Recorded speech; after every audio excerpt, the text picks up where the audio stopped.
Major যিনি আছেন তিনি বলেছেন আর কারো উপর গুলি হবে না, আহত করা হবে না।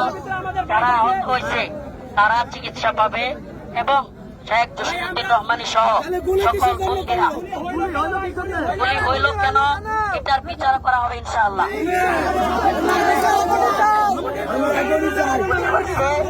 এটা সেনাবাহিনী আসছে, গুলি করছে সেনাবাহিনী।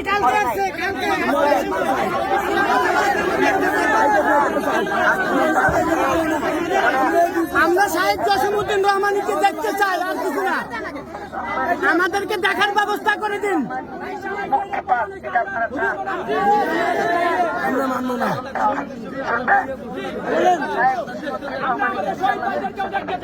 আমাদের